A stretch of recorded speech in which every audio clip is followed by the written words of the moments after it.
This program is sponsored by new York میں Pakistani Americans کی رہنمائی۔ پاکستان امریکن ایسوسی ایشن آف نیو یارک کا خاصہ ہے۔ امریکن پاکستانیوں کے باعزت اور باوقار مقام کے لیے کوشاں، پینی کا ہر قدم آپ کے ہم قدم۔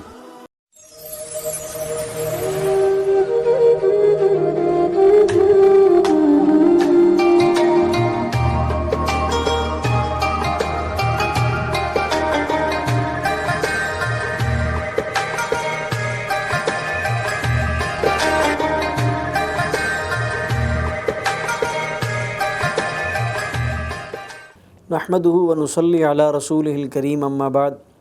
فاعوذ بالله من الشيطان الرجيم بسم الله الرحمن الرحيم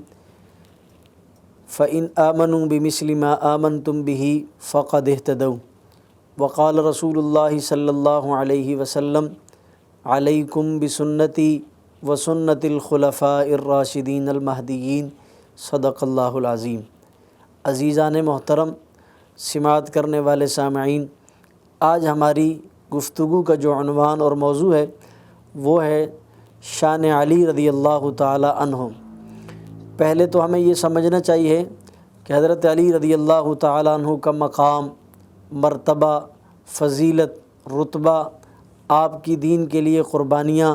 اور دین کے اندر آپ کا مقام اور بلندی اور مرتبہ کیا ہے۔ آپ رضی اللہ تعالی عنہ نے تقریباً 6 صدی کے اندر اسلام کو قبول کیا، اور آپ صلی اللہ علیہ وسلم کی دعوت اطہر پر جب آپ نے اسلام قبول فرمایا تو آپ کی عمر اس وقت لگ بھگ تقریباً 10 سال کی تھی۔ 6 صدی میں آپ کی پیدائش ہوئی اور سن 10 سال کی عمر میں آپ نے اسلام کو قبول کیا۔ اب آپ رضی اللہ تعالی عنہ نے جب اسلام قبول کیا، اس وقت مکے کے حالات ایسے تھے، جناب رسول اللہ صلی اللہ علیہ وسلم کا کلمہ پڑھنے والے چند لوگ تھے، تھوڑی سی مقدار، چند ایک تعداد میں آپ صلی اللہ علیہ وسلم کے ساتھ چلنے والے لوگ تھے۔ اور ہمیشہ یہ دنیا بات بخوبی جانتی ہے، جب کوئی لیڈر کسی مشکل کام کو لے کر نکلتا ہے، جب کوئی لیڈر کسی مشکل کام کی ابتدا کر کے اپنے مشن اور کاز کو چلاتا ہے، اور ابتدائی حالات میں جو مشکلات ہوتی ہیں اور اس وقت ان حالات کا سامنا کرنے والے جو لوگ ہوتے ہیں، انہی لوگوں کو باوفا کہا جاتا ہے، انہی لوگوں کو با کردار کہا جاتا ہے، انہی لوگوں کو ساتھی کہا جاتا ہے۔ جب آپ کا مشن پھول جائے، پھل جائے، پھیل جائے، لوگوں کے سامنے آپ کا مشن کا تعارف پیش ہو جائے، اور پھر اس کے بعد آپ کے ساتھ لوگ جڑنا شروع ہو جائیں، اور اس کے بعد لوگ آپ کی بات سننا قبول کریں، تو ایسے موقع پر تو ہمیشہ ہر لیڈر کی بات لوگ سن لیتے ہیں۔ لیکن بنیادی کام میں جب ہم کسی کام کی آغاز کرتے ہیں، ابتدا کرتے ہیں، اسٹارٹ کرتے ہیں، اس وقت جو لوگ آپ کا ساتھ دیتے ہیں، حقیقی معنوں میں وہی آپ کے وفادار ہوتے ہیں۔ آپ صلی اللہ علیہ وسلم نے جب اپنے نبوت کا اعلان فرمایا، کلمے کی دعوت شروع کی، ایک کڑن حالات میں، سنگین حالات میں، ان حالات میں جن لوگوں نے آپ کا ساتھ دیا، انہیں حضرت علی رضی اللہ تعالی عنہ کا شمار سر فہرست وہاں پر کیا جاتا ہے، باوجود اس کے کہ آپ کم عمر تھے، باوجود اس کے کہ آپ کی عمر چھوٹی تھی، باوجود اس کے کہ آپ کے جسم میں ابھی وہ طاقت نہیں تھی، باوجود اس کے کہ آپ دشمن سے اس طرح لڑ نہیں سکتے تھے، عمر کی کم ہونے کی وجہ سے، جان کے اندر طاقت کی کمی کی وجہ سے۔ 10 سال کی عمر بھلا کیا عمر ہوتی ہے، ایسی عمر میں آپ نے اسلام کی جانثاری کے لیے، اسلام کی وفاداری کے لیے کمر بستہ ہو کر کھڑے ہوئے، اور آپ صلی اللہ علیہ وسلم کی ہر بات پر لبیک کہا، آمنا وصدقنا وسلمنا کہا۔ ہمیں یہ بات جاننی چاہیے، حضرت علی رضی اللہ تعالیٰ عنہ کے متعلق ایک جملہ مشہور ہے کہ آپ شجاع تھے، بہادر تھے۔ آپ رضی اللہ تعالی عنہ نے تمام کے تمام غزوات کے اندر، جتنی بھی آپ صلی اللہ علیہ وسلم کے دور میں غزوات ہوئے، حضرت علی رضی اللہ تعالیٰ نے ان تمام غزوات میں شرکت کی، سوائے ایک غزوے میں آپ رضی اللہ تعالی عنہ شریک نہ ہو سکے۔ اس کی بھی وجہ یہ تھی کہ آپ صلی اللہ علیہ وسلم نے حضرت علی رضی اللہ تعالیٰ عنہ کو اس بات کا پابند کیا تھا کہ آپ اہل بیت کا خیال رکھیں، آپ گھر والوں کا خیال کریں گے، اس ایک غزوے میں بھی نہ جانے کی وجہ وہ بھی آپ صلی اللہ علیہ وسلم کا حکم تھا۔ ہم اگر دیکھتے ہیں حضرت علی رضی اللہ تعالی عنہ دن کو گھوڑے کے شاہ سوار ہیں، تو ہمیں یہ بھی بات نظر آتی ہے کہ حضرت علی رضی اللہ تعالیٰ عنہ رات کو مسلح کے شاہ سوار تھے۔ دن کو آپ میدانوں میں ہوتے اور رات کو تنہائی میں آپ اللہ کے سامنے گڑ گڑاتے روتے۔ حضرت فاطمہ رضی اللہ تعالیٰ عنہا اور دیگر اہل بیت سے یہ بات ملتی ہے کہ وہ فرماتے ہیں کہ جب نماز کا وقت ہو جاتا، یعنی عبادت میں آپ کا ہم یہ دیکھیں کہ آپ رضی اللہ تعالیٰ عنہ کا کتنا شوق تھا، عبادت کے ساتھ آپ کو کتنی محبت تھی۔ فرماتے ہیں جب اذان ہو جاتی، اذان کا وقت آ جاتا، تو اس کے بعد حضرت علی رضی اللہ تعالی عنہ کا چہرہ ایسے سرخ ہو جاتا، آپ کا چہرہ بالکل ریڈ ہو جاتا، یوں لگتے تھے کہ جیسے آپ ہمیں پہچانتے ہی نہیں ہیں، اور آپ فوراً مسجد کی طرف چلے جاتے۔ اتباع سنت میں تو آپ اس درجے تک تھے کہ اگر ہم یوں دیکھیں کہ جناب رسول اللہ صلی اللہ علیہ وسلم کی زندگی مبارک کے اندر آپ کے جو سر کے بال تھے، آپ صلی اللہ علیہ وسلم کبھی اسے بالکل بلیڈ کے ذریعے سے صاف کرتے، اور آپ صلی اللہ علیہ وسلم نے باقی زندگی کے عرصے میں زلفیں رکھی اور بالوں کو شولڈرز تک چھوڑا۔ تو آپ صلی اللہ علیہ وسلم کی یہ جو سر پر بالکل صفائی کرنے کی سنت تھی، حضرت علی رضی اللہ تعالیٰ نے ہمیشہ ساری زندگی سر مبارک پر بال نہیں رکھے۔ کسی نے آپ سے پوچھا کہ اس کی کیا وجہ ہے؟ آپ نے فرمایا دیکھیں مجھے نماز کے لیے غسل کرنا ہے، وضو کرنا ہے، اب جب میرے سر پر بالکل بال نہیں ہوں گے تو عبادت سے پہلے جو وضو کا مرحلہ ہے، غسل کا مرحلہ ہے، اس میں میری عبادت کے اندر بالکل کمال پیدا ہو جائے گا۔ اس اہم مرحلے کے اندر ایک کمال پیدا ہوگا، جو شک و شبہ رہتا ہے وہ بھی شک و شبہ بھی ختم ہو جائے گا۔ یعنی اتباع سنت، آپ صلی اللہ علیہ وسلم سے اگر کوئی عمل معلوم ہو گیا اور حضرت علی رضی اللہ تعالی عنہ نے اس پر عمل نہ کیا، ایسے ناممکن تھا۔ آپ صلی اللہ علیہ وسلم نے ایک موقع پر حضرت علی رضی اللہ تعالیٰ عنہ کے لیے بڑی عجیب بات فرمائی۔ آپ نے فرمایا کہ علی آپ کی مثال میرے لیے ایسے ہے جیسے حضرت ہارون کی مثال حضرت عیسیٰ علیہ السلام کے لیے تھی۔ اور علماء نے بڑی عجیب بات لکھی ہے، فرمایا کہ پوری انسانیت میں سب سے زیادہ اگر کسی بھائی نے کسی کے ساتھ خیرخواہی کی ہے تو وہ حضرت موسیٰ علیہ السلام تھے، جنہوں نے حضرت ہارون علیہ السلام کے لیے خیرخواہی کی۔ وہ اس لیے کہ حضرت ہارون علیہ السلام کے لیے حضرت موسیٰ علیہ السلام نے اللہ سے دعا کی تھی اور ان کے لیے نبوت کو مانگا تھا کہ اے اللہ انہیں میرا وزیر بنا دے، انہیں میرا مشیر بنا دے، اور بعد میں اللہ تعالیٰ نے حضرت ہارون علیہ السلام کو نبوت عطا فرمائی۔ اسی طرح اللہ کے نبی آپ صلی اللہ علیہ وسلم فرما رہے ہیں کہ علی آپ کی مثال میرے لیے بمثل ہارون کے ہے، کہ جیسے حضرت ہارون علیہ السلام نے حضرت موسیٰ علیہ السلام کی وزارت کی، مشیر رہے، ان کے نائب رہے اور ان کے کاموں میں ان کا ہاتھ بٹایا، ہیلپ کی، مدد کی، تو اسی طرح آپ بھی میرے لیے مثل ہارون کے ہو کہ جب مجھے مشکل تھی، حالات سخت تھے، مکے کے لوگ بات نہیں سنتے تھے، ان حالات میں آپ نے میری مدد کی، آپ نے میرے ساتھ چلا اور آپ نے میرا دست بازو بن کر بتایا کہ میں آپ کے ساتھ ہوں۔ تو اللہ کے رسول صلی اللہ علیہ وسلم نے بھی بطور اعزاز کے آپ کو بطور مرتبے کے یہ بات فرمائی کہ جیسے اللہ نے حضرت ہارون علیہ السلام کو موسیٰ علیہ السلام کا وزیر بننے پر مرتبہ دیا، اسی طرح اللہ تعالیٰ آپ کو بھی یہ مرتبہ، مقام اور فضیلت عطا فرمائیں گے۔ اور کتنی عجیب بات ہے، اللہ کے رسول صلی اللہ علیہ وسلم اپنے اہم امور میں، زندگی کے اہم ڈیسیجن میں، اہم فیصلوں میں حضرت علی رضی اللہ تعالیٰ عنہ کو ترجیح دیتے، حضرت علی رضی اللہ تعالیٰ عنہ کو مقدم رکھتے، حضرت علی رضی اللہ تعالیٰ عنہ کو سر فہرست رکھتے۔ ہم دیکھتے ہیں کہ اسلام کے اندر ایک سخت حالت جب آپ صلی اللہ علیہ وسلم پر آئی، وہ اس وقت تھی جب آپ کو اپنے گھر سے نکلنا پڑا اور لوگوں کی امانتیں آپ صلی اللہ علیہ وسلم کے پاس موجود تھی۔ اس موقع پر آپ صلی اللہ علیہ وسلم نے جب سفر کا آغاز کرنے لگے اور گھر سے نکلنے لگے تو پورے مکے کی امانتیں، جس کی بنیاد پر جناب رسول اللہ صلی اللہ علیہ وسلم کو صادق اور امین کہا جاتا تھا، جس کی بنیاد پر آپ صلی اللہ علیہ وسلم کی صداقت کے پورے مکے میں چرچے تھے، اس لیے کہ لوگوں کو کسی کے پاس امانت رکھنے کے لیے کوئی بندہ میسر نہیں تھا کہ جس کے پاس امانت رکھیں، چونکہ لوگ جہالت کی دنیا میں وابستہ تھے، لوگ خیانت کے ساتھ وابستہ تھے، کسی کے حقوق کا خیال نہیں تھا، کسی کو یہ معلوم نہیں تھا کہ والد کیا ہوتا ہے، والدہ کیا ہے، رشتے کیا ہے، حقوق کیا ہے، کسی کے ساتھ خیرخواہی کیا ہے۔ ایسے سخت حالات میں لوگوں کی امانتیں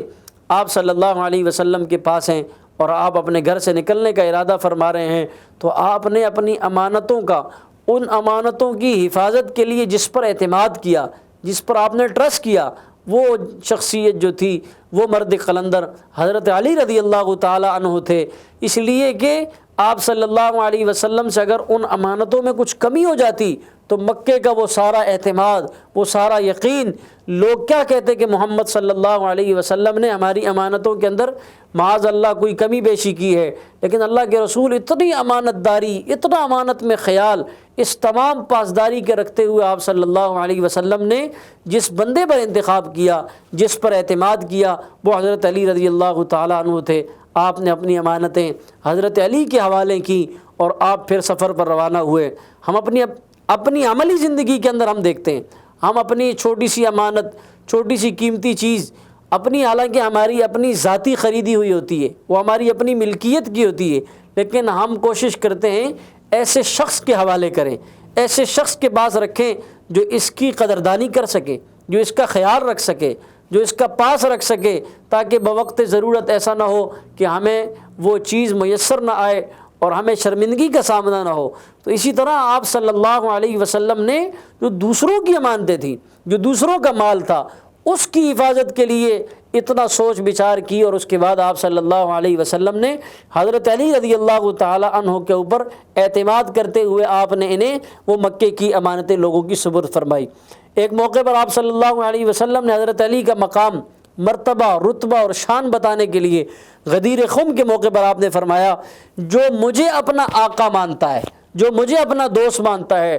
من کنت مولاہ فعلی مولاہ، جو مجھے اپنا بڑا سمجھتا ہے، جو مجھے اپنا رہبر سمجھتا ہے، جو مجھے اپنا قائد سمجھتا ہے، جو مجھے اپنا آقا سمجھتا ہے، جو مجھے دوست سمجھتا ہے، جو مجھ سے وفا کی امید رکھتا ہے، تو اسے بھی چاہیے وہ علی کو بھی اپنا دوست رکھے، وہ علی کو بھی اپنا بڑا مانے، وہ علی کو بھی اسی طرح مرتبہ دے، علی کی بھی اسی طرح عزت کرے، علی کا بھی اسی طرح احترام کرے، اس لیے کہ میں علی سے محبت کرتا ہوں اور اسے چاہیے کہ وہ علی سے پیار کرے۔ ایک موقع پر آپ صلی اللہ علیہ وسلم فرمانے لگے، یا اللہ، آپ نے ہاتھ اٹھا کر کہا، اے اللہ، میں اہل بیت سے محبت کرتا ہوں، اور جو اہل بیت سے محبت کریں آپ ان سے محبت فرمائیں۔ اور بڑی عجیب مثال ہے، اللہ کے نبی صلی اللہ علیہ وسلم نے حضرت علی اور دیگر اہل بیت کے لیے آپ نے فرمایا، میرے اہل بیت کی مثال کشتی نوح کی ہے۔ کشتی نوح سے آپ نے اہل بیت کو مثال دے کر فرمایا۔ وہ کیوں؟ وہ اس لیے کہ جب حضرت نوح علیہ السلام نے اپنی قوم کو دعوت دی، اپنی قوم کو اللہ کا پیغام سنایا، اپنی قوم کو اللہ کی بات پہنچائی، تو قوم نے حضرت نوح علیہ السلام کا مذاق اڑایا، قوم نے حضرت نوح علیہ السلام کی تکذیب کی، قوم نے حضرت نوح علیہ السلام کی بات کو جھٹلایا، آپ کی بات کا انکار کیا۔ تو اللہ تعالیٰ نے حضرت نوح علیہ السلام کو اس بات کا حکم دیا کہ آپ ایک کشتی بنائیں، آپ اس کشتی کو تیار کریں، اور پھر جتنے بھی لوگ آپ کے ساتھ، تمام اجناس میں سے، تمام جنسوں میں سے، مرد، عورت، انسان، حیوانات، تمام جانور جو آپ کے ساتھ اس کشتی میں سوار ہو جائیں گے، جتنے بھی ہیں، ہر ایک جنس میں سے وہ لوگ بچ جائیں گے، وہ لوگ طوفان سے محفوظ ہو جائیں گے۔ یہاں تک کہ پھر قرآن کریم کی آیات ہمیں بتا رہی ہیں کہ جب طوفان آیا، آسمان سے پانی برسا، زمین سے پانی نکلا، حتیٰ کہ تندور، ابلتے ہوئے تندور سے بھی اللہ نے پانی نکالا۔ حضرت نوح علیہ السلام کا اپنا سکا بیٹا کنعان، جس کو حضرت نوح علیہ السلام نے دعوت دی لیکن اس نے انکار کیا، جب حضرت نوح علیہ السلام نے اسے کہا کہ آپ بھی اس کشتی میں آ جاؤ، تو اس نے کہا میں پہاڑ پر چڑھ جاؤں گا اور میں پہاڑ میں چڑھ کر اپنے آپ کو اس پانی سے محفوظ کر لوں گا۔ حضرت نوح علیہ السلام نے کہا میرے بیٹے اس کشتی میں آ جاؤ اور فرما برداری قبول کرو۔ لہٰذا خلاصہ کلام یہ ہے، جو بات میں آپ کو سمجھانا چاہتا ہوں، جو لوگ کشتی میں سوار ہوئے وہ لوگ عذاب سے بچ گئے، وہ لوگ اس مصیبت سے بچ گئے۔ اللہ کے نبی بتانا یہ چاہتے ہیں کہ اہل بیت کی مثال کشتی نوح کی ہے، جو اس کشتی میں سوار ہو گیا، جو اس کشتی میں بیٹھ گیا، جس نے اہل بیت سے محبت کر لی، جس نے اہل بیت کا دامن پکڑ لیا، جس نے اہل بیت کو اپنے ایمان میں شامل کر لیا، وہ انسان انشاءاللہ اللہ تعالیٰ اسے جنت نصیب فرمائیں گے، وہ کامیاب ہوگا۔ اس لیے کہ اہل بیت سے نبی پیار کرتے ہیں اور اللہ تعالیٰ پیار فرماتے ہیں، اور جس شخص سے اللہ پیار کرے، جس خاندان سے اللہ پیار کرے اور جو ان سے پیار کرے گا پھر اللہ اس سے بھی پیار فرمائیں گے۔ تو اللہ کے رسول نے اس موقع پر، غدیر خم کے موقع پر آپ نے فرمایا میں علی سے محبت کرتا ہوں، آپ کو بھی چاہیے کہ آپ علی سے محبت کریں۔ ایک اور موقع پر غزوہ خیبر پر آپ نے حضرت علی کا مقام، شان، مرتبہ، رتبہ اور فضیلت بیان کرنے کے لیے آپ نے فرمایا کہ جب آپ لوائے حمد، جو جھنڈا ہوتا ہے، جب میدان اور معرکہ لگتا ہے تو ایک جھنڈا ایک آدمی لے کر میدان میں اترتا ہے، تو آپ نے آواز لگائی کہ حضرت علی کہاں ہے؟ صحابہ نے کہا یا رسول اللہ ان کی آنکھوں میں کچھ تکلیف ہے، تھوڑی سی تکلیف کا شکار ہے، اس لیے وہ یہاں موجود نہیں۔ آپ نے بلایا اور آپ نے حضرت علی کو بلانے کے بعد آپ نے اپنا لعاب مبارک حضرت علی رضی اللہ تعالیٰ عنہ کی آنکھوں پر لگایا اور اس سے آپ رضی اللہ تعالیٰ عنہ کی آنکھیں ٹھیک ہوئیں، اور پھر اس کے بعد آپ نے حضرت علی کو وہ جھنڈا دیا اور آپ میدان میں لے کر اترے، اور آپ نے وہ جھنڈے کو لاج رکھتے ہوئے ایسے لڑے کہ دشمن کو گھٹنے ٹیکنے پر مجبور کیا اور فاتح خیبر ٹھہرائے، اور آج تک دنیا انہیں شجاع بھی کہتی ہے، بہادر بھی کہتی ہے، جو فاتح خیبر انہیں کہا جاتا ہے، اس لیے کہ جب خیبر فتح ہوا تو اللہ کے رسول صلی اللہ علیہ وسلم نے حضرت علی رضی اللہ تعالی عنہ کو یہ جھنڈا دے کر بھیجا تھا، تو لہٰذا فاتح خیبر حضرت علی کو اس وجہ سے کہا جاتا ہے۔ اس سے آگے چلیں، اگر ہم حضرت علی رضی اللہ تعالیٰ عنہ کی ذاتی زندگی پر غور کریں، آپ ایک باپ کی حیثیت سے کتنے شفیق تھے، آپ اپنے ساتھیوں کے ساتھ دوست ہونے کی حیثیت سے کتنے مہربان تھے، آپ دوسروں کے کام آنے کی حیثیت سے کتنے مہربان تھے، آپ سخاوت کے درجے پر کتنے فائز تھے، اور اس سے بڑھ کر عجیب اللہ تعالیٰ نے آپ کو ایک مرتبہ اور مقام دیا تھا جس کو جناب رسول اللہ صلی اللہ علیہ وسلم اپنی مبارک زبان میں فرماتے ہیں وَأَقْضَاهُمْ عَلِي، معاملے کی فہم، سمجھ، کسی مسئلے میں ڈیسیجن لینا، کسی معاملے کو حل کرنا، یہاں تک کہ ایک روایت میں آتا ہے کہ حضرت عمر رضی اللہ تعالی عنہ بھی بعض دفعہ اس مسئلے میں ہچکچاہٹ کا شکار ہوتے کہ جس معاملے کے فیصلہ کرنے میں حضرت علی رضی اللہ تعالیٰ عنہ موجود نہ ہوتے۔ حضرت عمر رضی اللہ تعالیٰ عنہ کو بھی اس بات پر مان تھا، صحابہ کرام بھی اپنا سر فخر سے بلند کرتے کہ حضرت علی رضی اللہ تعالیٰ عنہ جیسا اللہ تعالیٰ نے ان کو انسان دیا ہے جو معاملے کی فہم کو سمجھتے ہیں، جو فیصلہ کرنے کی صلاحیت کو سمجھتے ہیں، اور ان کو فیصلہ کرنے کی صلاحیت جو اللہ تعالیٰ نے دی ہے شاید وہ باقی کسی اور کو ملی ہوگی۔ اس لیے تو اللہ کے رسول نے فرمایا وَأَقْضَاهُمْ عَلِي، تمام صحابہ میں فیصلہ کرنے والے، اچھا فیصلہ کرنے والے وہ حضرت علی رضی اللہ تعالیٰ عنہ ہیں۔ اگر ہم ان کی خاندانی زندگی کو دیکھیں، آپ رضی اللہ تعالیٰ عنہ کا باقی خاندان کے لوگوں کے ساتھ محبت، ہر چیز میں آپ مثالی ہیں، شوہر ہونے کی حیثیت سے دیکھیں تو اس میں آپ مثالی ہیں، بیوی کی خدمت کے اعتبار سے دیکھیں، ہاتھ بٹانے کے اعتبار سے دیکھیں تو اس میں آپ مثالی ہیں۔ ان باتیں حضرت علی رضی اللہ تعالیٰ عنہ کی آپ کو پسند تھی۔ یعنی ابن حجر میں علامہ ابن عسقلانی رحمۃ اللہ علیہ نے ایک طویل حدیث نقل کی ہے، اور اس میں آپ نے صحابہ کرام کی، جناب رسول اللہ صلی اللہ علیہ وسلم کی پسند کو نقل کیا ہے۔ تو لکھتے ہیں کہ حضرت علی رضی اللہ تعالیٰ سے جب پوچھا گیا آپ کو کیا پسند ہے تو آپ نے فرمایا مجھے 3 باتیں پسند ہیں۔ فرمایا نمبر 1 مجھے یہ پسند ہے کہ گرمیوں کے دن ہوں اور حضرت علی رضی اللہ تعالیٰ عنہ کا روزہ ہو۔ روزہ تو ویسے بھی آدمی کو اللہ سے مزید ملاقات میں، رشتے میں، اللہ کے ساتھ تعلق بنانے میں اضافہ ہوتا ہے، اور پھر گرمی کا روزہ ہو اور آدمی کو پیاس، طلب، بھوک۔ حضرت علی فرماتے ہیں کہ میرا یہ جی چاہتا ہے کہ روزے ہوں اور گرمی کے ہوں، گرمی کے لمبے دن ہوں اور علی کا روزہ ہو۔ نمبر 2 آپ فرماتے ہیں میرا یہ جی چاہتا ہے کہ علی کا دسترخوان ہر وقت لگا رہے اور لوگ وہاں پر سیر ہو کر کھانا کھاتے رہیں، اور فرمانے لگے مجھے یہ تیسری چیز بڑی پسند ہے کہ میں ہر وقت میدان کارزار میں رہوں اور وہاں تلوار میرے ہاتھ میں ہو اور اللہ اور اس کے رسول کا دشمن میرے سامنے آئے اور میں ان کی گردنیں ہٹاتا رہوں۔ یعنی آپ رضی اللہ عنہ کو ہر مسئلے میں اللہ کی محبت، اللہ کے رسول کی محبت سب سے زیادہ پسند تھی۔ یہ 3 باتیں آپ کو پسند۔ خلاصہ یہ ہے آپ شان والے، مرتبے والے، رتبے والے، آپ رضی اللہ تعالیٰ عنہ جناب رسول اللہ صلی اللہ علیہ وسلم کے داماد، حضرت فاطمہ کے شوہر، جنتی خواتین کی حضرت فاطمہ سردار، آپ کے بچے حسن اور حسین، جنتی جوانوں کے سردار، جنتی جوانوں کے سردار آپ صلی اللہ علیہ وسلم نے فرمایا صحابہ کرام میں آپ کو جو مقام اور مرتبہ حاصل تھا وہ روز روشن کی طرح واضح اور عیاں ہیں۔